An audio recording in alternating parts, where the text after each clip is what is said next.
Here's a question from Cody on Twitter.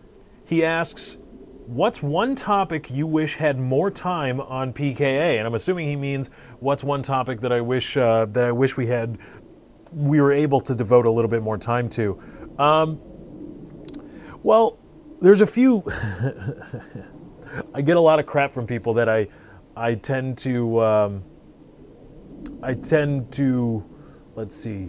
I'm prone to exposition, and I tend to fill a lot of air to say something that could very easily be said in a few short sentences. And I don't deny that, because those same people want PKA to be 4 hours, or they want my show to be however long, or they like longer videos. So, you know, I am okay with telling you not only what time it is when you ask me, but also telling you how to build a watch, which was a great aphorism.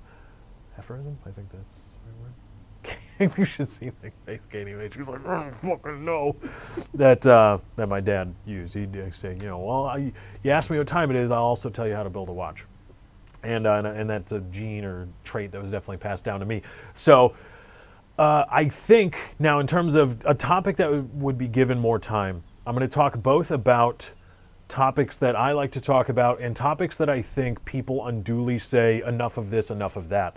Because, again, people want PKA to be a 3-4 plus hour show sometimes, but you can't talk about this, that, this, those things, none of that, but I still want it to be 3-4 hours. So I think it's sometimes it's a little bit unfair for people to say, you know, no more this talk, no more that talk.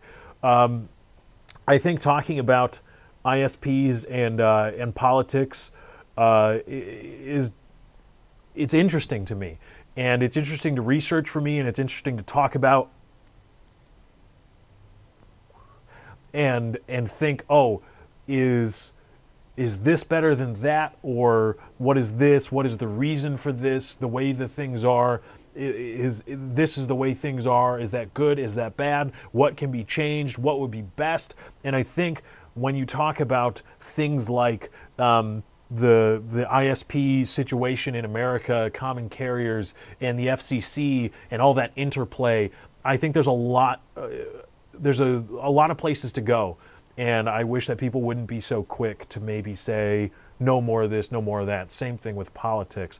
Now, I also wish that that I got a little bit more airtime on PKA for some topics, because I think that sometimes I can't give myself a fair shot at defending myself unless I can talk about a lot of things in a large chunk of time. For instance, one thing that always sticks out to me is my stance on DUI punishments. And whenever I talk about that on PKA or on my show, a lot of people tend to boil it down to 1 or 2 sentences. And when my speeches are forced to be truncated because we want to move on to other topics, or we can't talk about this topic, I don't actually get to give everybody the full view of what I have to say. And it's easy to come away from, when I'm forced to stop talking about things, it's easy to come away thinking, oh, well, you just think that because we don't execute people on the side of the roads for DUI that the punishments are unfair. And it's like, well, no, I had to make a separate video saying, well, no. The reason I talk about summary execution as a deterrent is because that forces people to say, yes, deterrence isn't the only thing that's wrapped up in DUI punishment. Sure, you want to deter people with the punishment, but also we have to be reasonable to people, and the punishments have to be reasonable. And so that forces people to differentiate between, oh, okay, so it's not just about deterrence, because at some point, adhering to deterrence yields unreasonable punishments, and we can't have that. And so I think sometimes talking about things like that, it's just I need a little bit more time to fully explain what I mean, in order for people to actually, God damn it, this is going to sound conceited, in order to actually get what I'm trying to say. Because no, I don't think that it's okay to drive drunk. However, just because I don't think that doesn't mean that I should also think that people's lives should be, I believe in the state of Illinois, your first DUI, your license is suspended. Your license is suspended for 12 months right off the bat. And in today's society, yes, driving is a privilege, but come on, try having a job and a suspended license. What are you going to do? And I don't think that's reasonable. However, and also the bad part is, Katie, what? What? It's not, that's not what it is. What is that? It's if you refuse to blow. If you refuse to blow, it's automatic 6-month suspension. If If you're convicted of DUI, it's 12 months. Is it? Mm-hmm. Okay, because I know the automatic one is 12 months. Yeah, if you refuse to blow, you don't have a DUI on your record, but it's an automatic 6-month suspension of your license. Which you refuse a search by an officer, and now your license is suspended for 6 months. Even that, wholly unreasonable. No, I don't want to blow. Piss off. Prove your case, officer. You got to search me. Get a warrant. Whatever. You want to hold me and wait and wake a judge up because it's 2:30 in the morning? Fine, I'll wait in the jail. But just because I refuse a search, all of a sudden, and we need to move past this idea that driving is a privilege, but no. And I think it's unreasonable. But of course, because I say that, and this is the worst part about our society, is because I dare say, excuse me, maybe DUI punishments, especially given how we punish other oh gosh, what's the word? Given how we punish other impaired driving, whether it be talking on a cell phone, texting, messing around with a tablet or whatever, based on how we punish other impaired driving, DUI punishments are really out of whack and even bordering on cruel and unusual when you think about it.